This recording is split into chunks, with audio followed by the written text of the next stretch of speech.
आप सभी भाई बहनों का आध्यात्मिक ज्ञानात्मक चैनल की ब्रह्म मुहूर्त ज्ञान उपदेश कक्षा में एक बार फिर स्वागत है। आज की चर्चा का विषय दो शब्दों को लेके है। एक शब्द है सृष्टि और दूसरा शब्द है दृष्टि। और सृष्टि शब्द के नीचे ही हमने एक शब्द लिखा है जो वास्तव में एक व्याकरण के दृष्टिकोण से होता ही, यानी कि वो शब्द हमने लिखा है मात्र समझाने के दृष्टिकोण से, और वो शब्द है सृष्टिकोण, जिसके साथ ही हमने सफेद रंग से एक गलत का चिन्ह भी लगा दिया है ताकि किसी प्रकार की कोई भ्रम की स्थिति ना हो। जबकि दृष्टि के साथ ही हमने एक शब्द लिखा है दृष्टिकोण, जिसको हमने पूर्ण रूप से देखे सफेद रंग से दर्शाया है और उसके नीचे सही का एक चिन्ह लगाया सफेद रंग से। ये शब्द दो बहुत ही साधारण से होते हुए भी, यानी कि सृष्टि और दृष्टि, इन शब्दों के यदि आप और हम भावार्थ समझ जाते हैं तो आप और हम अपने मिले हुए जीवन को एक संवार सकते हैं। देखिए, मनुष्य जीवन में आप और हम जैसी जैसी स्थितियां बनाना चाहें वैसे वैसे आप और हम अपने जीवन को बना सकते हैं। अक्सर हम अपने परिवार में छोटे छोटे बच्चों को आरंभ से ही एक अच्छी एक संस्कार, एक शिक्षा विभिन्न परिस्थितियों में देखिए देने का एक प्रयास करते हैं। किस लिए? कि बच्चे की जो अभी मिट्टी है, जो एक स्थितियां हैं, वो अभी बहुत ही आरंभिक स्तर की है। जैसे पौधा होता है, अब पौधा जैसे जैसे बड़ा हो जाता है तो फिर स्थितियां कुछ अलग हो जाती हैं।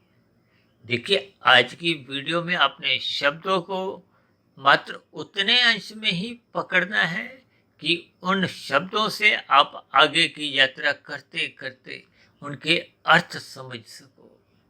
और अर्थों की जब यात्रा करते करते, उन पर चिंतन करते करते, एक शोध की स्थितियां बनाते हुए, देखिए जब हम शब्दों पे भी एक गहन चिंतन करते हैं तो आपके हमारे जीवन में उनके फिर भावार्थ समझ में आने लगते हैं। अक्सर एक साधारण मनुष्य, विशेष रूप से देखिए कलयुग में, मनुष्य शास्त्रों को पढ़ता नहीं और जिन्होंने शास्त्र पढ़ रखे हैं उनकी बातों को भी सुनता नहीं, जिसके फलस्वरूप आपकी हमारी ज्ञान में स्थितियां बन नहीं पाती। देखिए, ज्ञान एक प्रकाश है। जैसे हम कहते हैं ना, कमरे में अच्छी रोशनी के लिए एक सही सही वाट का बल्ब लगाओ। यदि आप देखिए 1 वाट का बल्ब लगाते हो, 3 वाट का, 5 वाट का, 7 वाट का, 9 वाट का, ये देखिए ये मात्र एक समझने की स्थितियां हैं। यूँ तो देखिए 12 वाट, 15 वाट, 25 वाट, ये एक जैसे जैसे आप अधिक वाट के बल्ब लगाओगे तो उसका प्रकाश अधिक होता है। जैसे तारे का एक अलग प्रकाश है, चांद का एक अलग प्रकाश है, और सूर्य के प्रकाश से तो आप और हम भली भांति परिचित हैं। और आजकल तो देखिए पिछले कुछ वर्षों से क्रिकेट के मैच भी दिन रात के होते हैं। अब रात को यदि आप गली मोहल्ले में क्रिकेट अगर आप खेलते हो तो वो छोटी सी गेंद, भले ही आप मैदान में खेलते हो तो वो उसमें उतनी नजर नहीं आती, लेकिन दिन रात के जो मैच होते हैं वहाँ कुछ बड़े बड़े एक बल्ब लगे होते हैं। देखिए, मेरा प्रत्यक्ष कोई अनुभव नहीं है, लेकिन बात को समझाने के लिए एक उदाहरण मन में आया ताकि बात आपको समझ में आ जाए। इसी तरह शास्त्रों की भी जब ज्ञान में स्थितियों का आप और हम सूक्ष्म स्तर पर बहुत ही गहन चिंतन करते हैं तो फिर शास्त्रों का जो मूल एक ज्ञान में स्थितियां हैं उसका मनुष्य को फिर बोध होने लगता है। देखिए, शास्त्रों में तो आपकी आत्मा, मेरी आत्मा, ये 84 लाख प्रकार की योनियों में जितनी भी आत्माओं का वास है, ये सभी की सभी आत्माएं समान गुण वाली हैं। ऐसा नहीं कि पक्षी की आत्मा और मेरी आपकी आत्मा में कोई अंतर है, बस कारण शरीर की स्थितियों में अंतर आ जाता है, जिसके फलस्वरूप वो आत्मा का प्रकाश को हो, ज्ञान को, उनमें अलग अलग स्थितियां बन जाती हैं। इनके देखिए बहुत ही गहरे अर्थ हैं।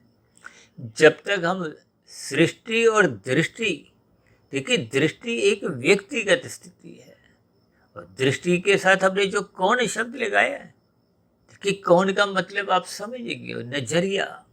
जैसे आप 8वीं 10वीं कक्षा में अक्सर आपने ज्योमेट्री बॉक्स में ये डी का प्रयोग किया होगा ना। देखिए डी एक उपकरण है।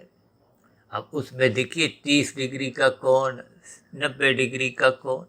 ये कोण का अभिप्राय क्या है कि आपका प्रकृति के 3 गुणों के प्रति कहो, शास्त्रों के प्रति कहो, अपने जीवन के प्रति कहो, संसार के प्रति कहो, परमात्मा के प्रति कहो, यानी कि हम सभी भाई बहनों का कुछ अलग अलग दृष्टिकोण होता है।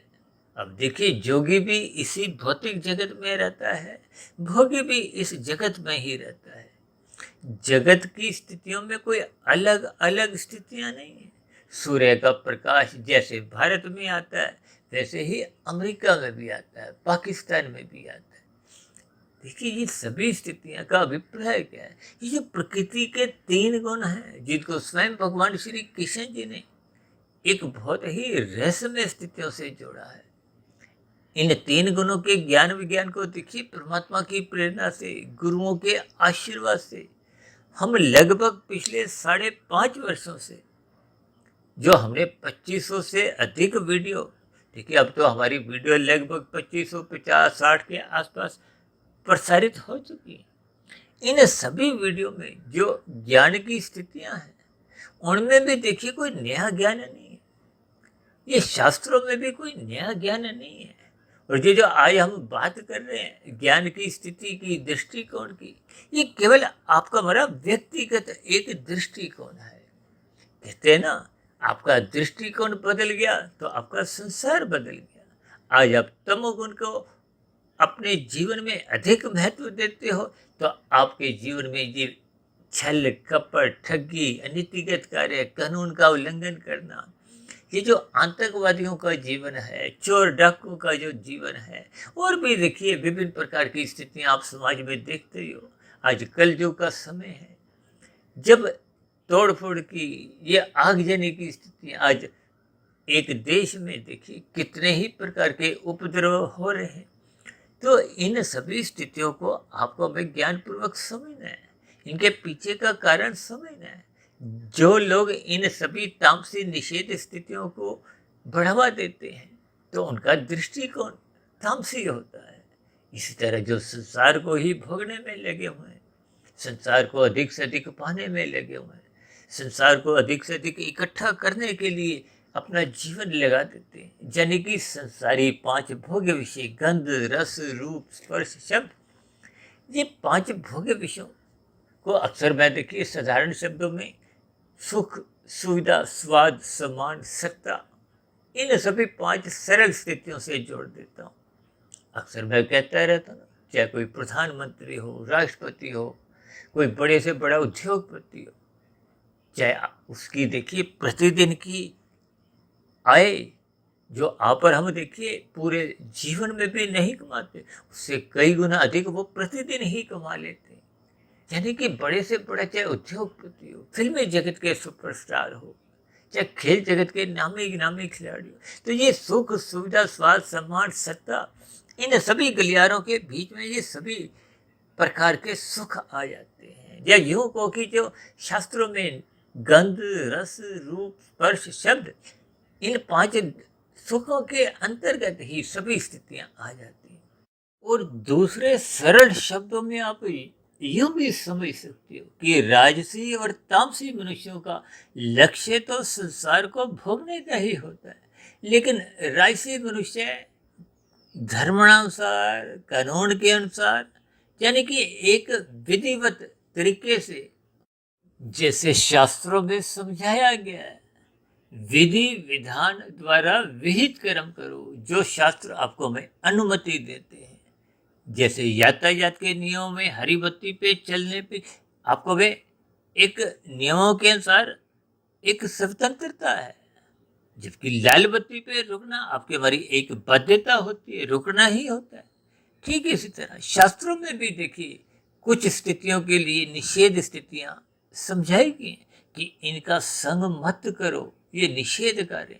अब निषेध कार्यों का मतलब देखिए, जब हम अन्य जीवों को, चाहे वो मनुष्य हो चाहे प्रकृति के अन्य जीव, पक्षी हो, पशु हो, कीड़ा मकोड़ा हो, जब हम दूसरों को दुख देते हैं तो आपके मेरे वो निषेध एक पाप कर्मों की श्रेणी में आते हैं। और वेदों में तो आरंभिक स्तर पे ही समझाया गया, ये करो ये मत करो। इतनी साधारण सी स्थितियां एक साधारण मनुष्य को देखिए मरते दम तक समझ नहीं आती, और मनुष्य अपने जीवन में उन पाप कर्मों को सहज रूप में ही जीवन में करता रहता है जिनको शास्त्र मना करते हैं। अब देखिए कहीं कहीं देखिए कानून रूप में तो आपको में अंडा मांस खाने को कोई मना नहीं किया गया। आप खाते हो तो पुलिस कोई पकड़ती नहीं, न्यायालय में कोई आपको हमें एक पेश नहीं करते हुए कोई जेल में नहीं डाला जाता, लेकिन शास्त्र तो आपको मना करते हैं।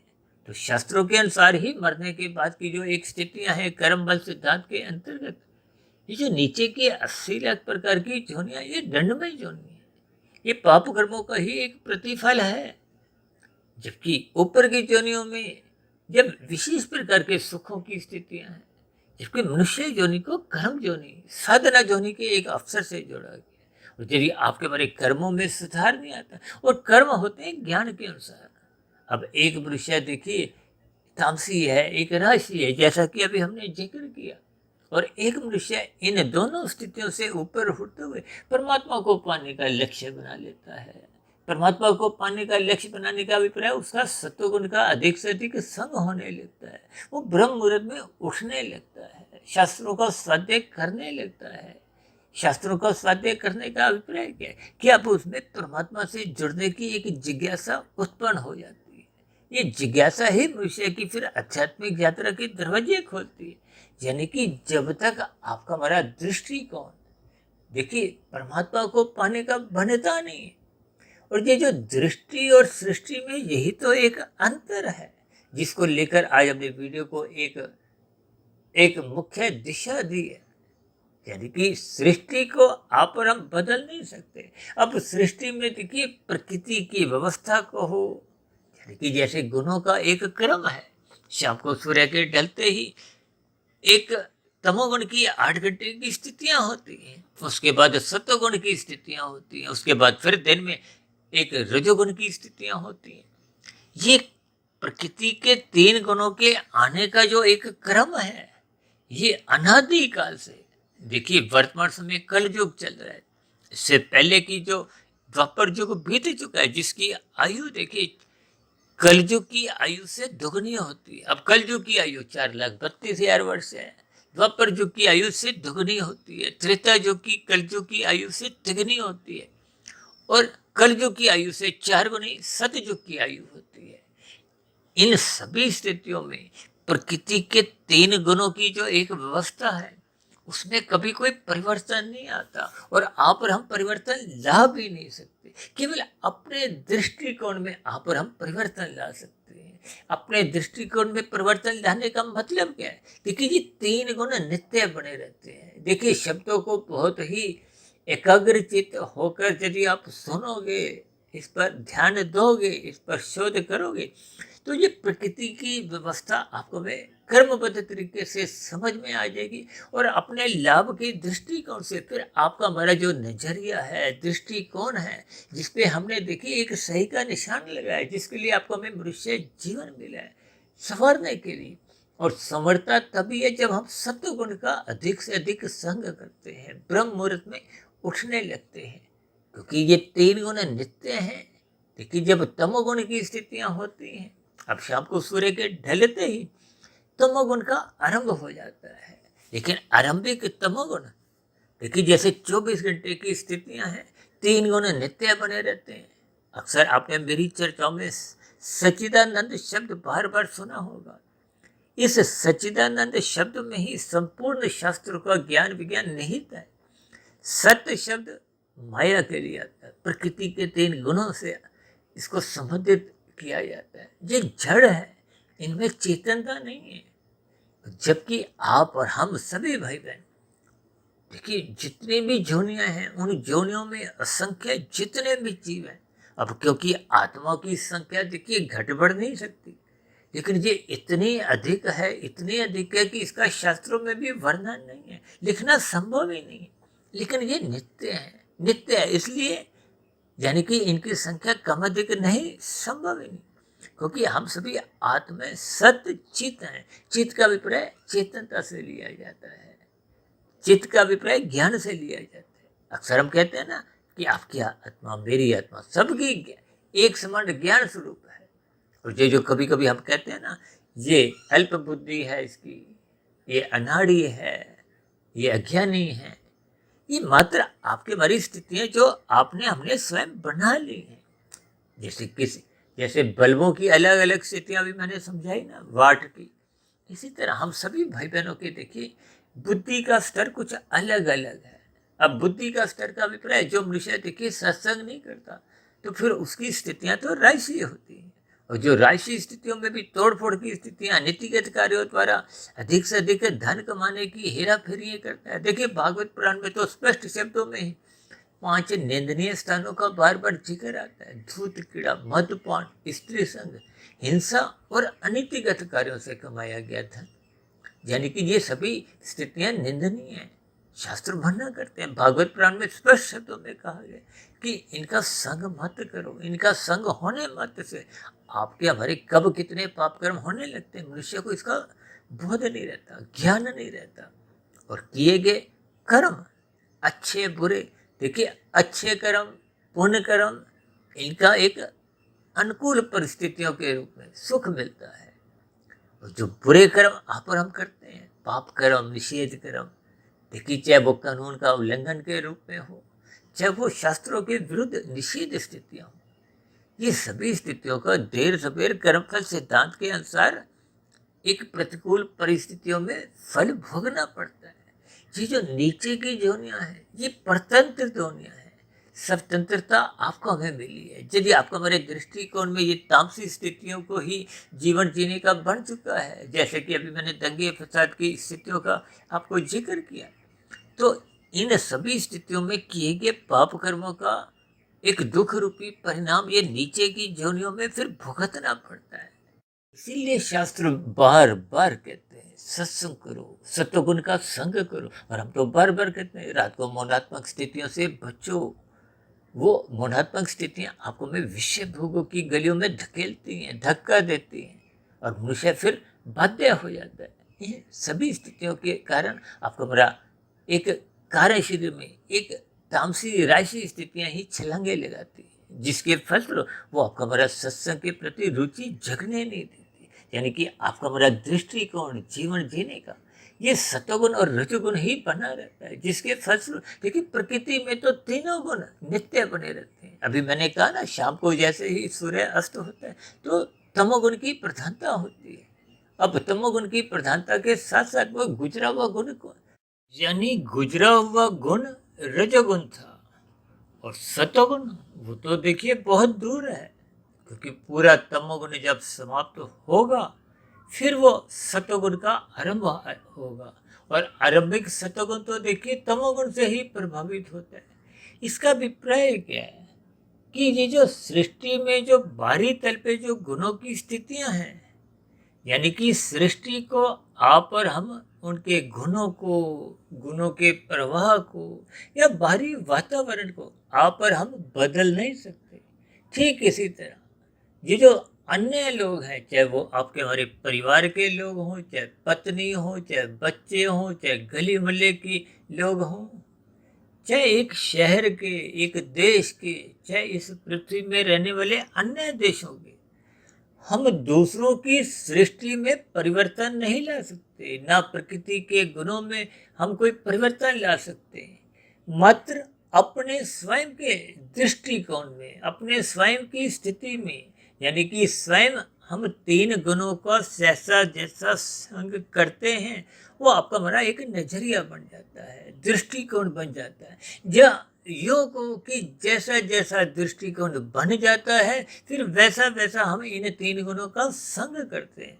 और दृष्टिकोण बनने का मतलब क्या है कि आपके हमारे कारण शरीर की जो एक स्थितियां हैं, जिस गुण विशेष की वहाँ प्रधानता होती है। देखिए, जैसे संसद में जिस राजनीतिक दल की प्रधानता होती है, संसद सदस्यों में बहुमत होता है, या यूं को कि स्वभाव होता है, या यूं को कि संस्कार होते हैं, उसकी ही चलती है, उसके ही कानून बनते हैं। ये सभी स्थितियों के आपको भावार्थ समझने होंगे। यानी कि आपके हमारे अंतःकरण में जिस जिस गुण की प्रधानता होती है, फिर वही प्रधान गुण, वही स्वभाव, वही संस्कार आपके हमारे मन बुद्धि को दिशा निर्देश देते हैं। देखिए, जैसे संस्कार कारण शरीर में बन चुके होते हैं, वैसे ही तो फुरने आते हैं, वैसे ही तो विचार आते हैं। कहाँ? मन बुद्धि में। बुद्धि में वैसी वैसी स्थितियां होती हैं, बुद्धि द्वारा मन पर वो सभी स्थितियां पास ऑन कर दी जाती हैं। मन फिर आपके हमारे स्थूल शरीर का जो एक यंत्र है, 5 ज्ञानेंद्रिय हैं, 5 कर्मेंद्रिय हैं, 5 ज्ञानेंद्रियों द्वारा वो सुख प्राप्ति के लिए प्रयत्न करते हैं। चाहे वो देखिए किसी के भी दृष्टिकोण से, अब किसी को शराब पीने में सुख मिलता है तो वो तो शराब पीने के लिए ही अपनी ज्ञानेंद्रियों को उस दिशा की ओर ले जाता है। अब जो मनुष्य पाप कर्म करते हैं वो अपनी कर्मेंद्रियों को उन्हीं दिशा की ओर ले जाते हैं। यानी कि जैसा जैसा आपका हमारा स्वभाव, दृष्टिकोण, नजरिया बन जाता है, इसलिए अपने नजरिए को, अपने दृष्टिकोण को सकारात्मक दिशा दे। और सकारात्मक दिशा देने का मतलब क्या है? जैसे कि स्वयं भगवान श्री कृष्ण जी ने अर्जुन के रथ के घोड़ों की जो लगाम है, देखिए घोड़े में आपका हमारा स्थूल शरीर, 5 ज्ञानेंद्रियां, नाक, जिह्वा, आंख, त्वचा, कान, ये जो आपका हमारा शरीर है पृथ्वी, जल, अग्नि, वायु, आकाश का बना है। और ये जो हाथ पैर वाली लिंग होता है, ये 5 कर्मेंद्रिय हैं। ये जिस दिशा में आप और हम चाहेंगे वैसा ही ये उस दिशा की ओर चलते हैं। अब जैसे एक कुम्हार है, उदाहरण के लिए, अब कुम्हार के मन में जैसा विचार आता है, अब वो चाहे तो सुराही बनाए, चाहे तो घड़ा बनाए, चाहे तो वो चिलम बनाए, चाहे तो वो देखिए दिया बनाए, ये आपके हमारे एक दृष्टिकोण के ऊपर है। यानी कि इन सभी स्थितियों का मतलब क्या है? ये जो हमने देखिए सृष्टि के नीचे सृष्टिकोण शब्द लिखा है, जो कि गलत है, संभव ही नहीं है। और जबकि दृष्टि के नीचे हमने दृष्टिकोण लिखा है और सही का निशान लगाया। इसका अभिप्राय ये है कि हम अपने मिले हुए जीवन में अपने स्वयं को बदल सकते हैं। पत्नी को, बच्चों को हम केवल देखिए समझा सकते हैं। इसका बहुत ही गहरे भाव हैं। गहरे जैसे जैसे भाव आपको भी समझ में आते जाएंगे, फिर वैसे वैसे आपका हमारा दृष्टिकोण बदलता जाएगा। अब ऐसे कितने मनुष्य हैं जो रात को देखिए 12 बजे, 1 बजे, 2 बजे तक जगते रहते हैं। और मेरे स्वयं के अपने अब जो स्थितियां हैं, मैं तो देखिए 1, 1:30, 2 बजे तक उठ जाता हूँ। तो फिर ये सभी स्थितियां देखिए सोने से पूर्व की स्थितियां रहस्य मानी जाती है। अब बाहरी गुण जो चल रहा है वो तो एक कर्म है, उसको आप और हम बदल नहीं सकते। लेकिन मन के भीतर की जो एक स्थितियां हैं, जैसे ही हम बना लेते हैं वैसे ही फिर वो अंतःकरण बनता जाता है। इसका अभिप्राय ही है। अब कितने मनुष्य देखिए ब्रह्म मुहूर्त में जगते हैं, कितने सोए रहते हैं, और कितने सूर्य निकलने के बाद भी सोए रहते हैं। देखिए किन्हीं किन्हीं परिस्थितियों में तो किसी के व्यवसाय की कुछ एक सीमाएं होती हैं, या किसी की देखिए कोई नौकरी की कुछ ऐसी स्थितियां हो सकती हैं कि रात को जगना होता है, दिन में ही सोने की एक मजबूरी होती है। लेकिन फिर भी हम सभी भाई बहन अपने अपने अंतःकरण में सात्विक स्थितियां बनाने के लिए स्वतंत्र है। यानी कि आपका हमारा दृष्टिकोण जैसे जैसे सात्विक बनेगा, इसलिए तो हमने दृष्टिकोण शब्द को सफेद रंग से दर्शाया है। जबकि शेष स्थितियों को तो हमने देखी एक रंगीन स्थितियां, संसारी स्थितियां, रजोगुण की स्थितियां, क्योंकि रजोगुण के कारण ही तमोगुण में मनुष्य गिरता रहता है, गिरता रहता है। क्योंकि जो जो मनुष्य तमोगुण में गिरते हैं उनका लक्ष्य भी संसार को भोगने का ही होता है। बस राजसी मनुष्य विधि पूर्वक कानून के अंतर्गत शास्त्रों के अनुसार संसार को भोगना चाहता है, और तामसी मनुष्य छीना जप्ती। आजकल तो डिजिटल अपराध कितने ही अधिक बढ़ते जा रहे, ये घोटालेबाजी की स्थितियां भी आपके हमारे संज्ञान में आती ही रहती। तो इन सभी स्थितियों पर आपको मैं चिंतन करते हुए अपने मनुष्य जीवन के महत्व को समझना होगा और अपने दृष्टिकोण को सात्विक बनाना होगा। सात्विक दृष्टिकोण बनने से ही आपका मेरा सत्वगुण का संग सहज ही होने लगता है। गुरु के प्रवचनों को सुनने की जिज्ञासा बनी रहती है। शास्त्रों का स्वाध्याय करने की मन बुद्धि के स्तर पर रुचि निरंतर जागृत रहती है। श्रद्धापूर्वक ही सत्संग होता है। तो ये सभी स्थितियां आपके मेरे दृष्टिकोण में सात्विकता लाते हैं। ये सात्विकता का बना हुआ दृष्टिकोण ही आपके मेरे आध्यात्मिक उन्नति के दरवाजे खोलने लगता है, जिसके फलस्वरूप आपका प्रकृति के विषय भोगों से यानी कि संसार से यानी कि बाहरी सृष्टि की जो एक स्थितियां हैं तामसी और राजसी, उनसे आपका हमारा ज्ञान पूर्वक वैराग्य सहज ही जगने लगता है और सत्वगुण के प्रति आपका हमारा दृष्टिकोण संग करने का सहज ही बनने लगता है। जब जब देखिए सात्विक स्थिति आपकी हमारी मजबूत होगी, यानी कि जब सात्विक दृष्टिकोण बन जाता है तो फिर आपके हमारे जीवन में सहज ही साधना की स्थितियाँ, कर्म योग, ज्ञान योग, भक्ति योग की स्थितियाँ ये अपना स्थान ग्रहण करने लगती हैं। आरंभिक स्टेप पे कर्म योग, यानी कि आपके मेरे जो परोपकार के कार्य पहले सकाम भाव से होते थे, वो भी देखिए अच्छे पुण्य कर्म एक विशेष प्रकार की स्थितियाँ लाते हैं। लेकिन सकामता होने के कारण मनुष्य संसारी उलझनों में ही घिरा रहता है, क्योंकि संसारी सुख जितने भी आप और हम प्राप्त कर लें, चाहे प्रधानमंत्री का सुख हो, चाहे उद्योगपति का सुख हो, चाहे फिल्मी जगत की स्थितियां हो, चाहे खेल जगत की, ये सभी के सभी देर सवेर दुख में परिवर्तित हो जाते हैं। इन सभी स्थितियों को ज्ञानपूर्वक समझते हुए हम सभी भाई बहनों को अपना दृष्टिकोण परमात्मा से जुड़ने का बनाना चाहिए। तो ऐसी सभी सात्विक शुभ स्थितियाँ हम सभी भाई बहनों के जीवन में भी क्रमशः बनने लगी। इन्हीं शुभकामनाओं के साथ चर्चा विशेष को अब यही विश्राम देते हैं। शाम को फिर मिलते हैं संध्या वेला ज्ञान कक्षा में। तब तक आप अपने आध्यात्मिक मित्र सुधीर भाटिया फकीर को इजाजत दें। फिर भी आज की वीडियो संबंधित कोई बात आपको समझ नहीं आई हो, क्योंकि शब्द बहुत ही मिलते जुलते हैं और इन सभी स्थितियों पर मैंने कुछ दार्शनिक भाव से भी इन सभी स्थितियों पर कुछ विशेष प्रकाश डाला है। फिर भी इन सभी स्थितियों की कोई बात आपको समझ नहीं आई हो, मन में कोई प्रश्न उठ रहे हो, या मेरी कही गई बातें ही आपको तर्क संगत सही नहीं लग रही हो, या कही गई बातों पर आपकी किसी प्रकार की कोई शिकायत हो, आपत्ति हो, तो आपके प्रश्नों का, सुझावों का और शिकायतों का नीचे दिए गए कमेंट्स बॉक्स पर या प्रश्नोत्तर ज्ञान कक्षा में सदा ही स्वागत है। इस चर्चा विशेष को ध्यानपूर्वक, धैर्यपूर्वक, गंभीरतापूर्वक सुनने के लिए आप सभी भाई बहनों का बहुत बहुत धन्यवाद।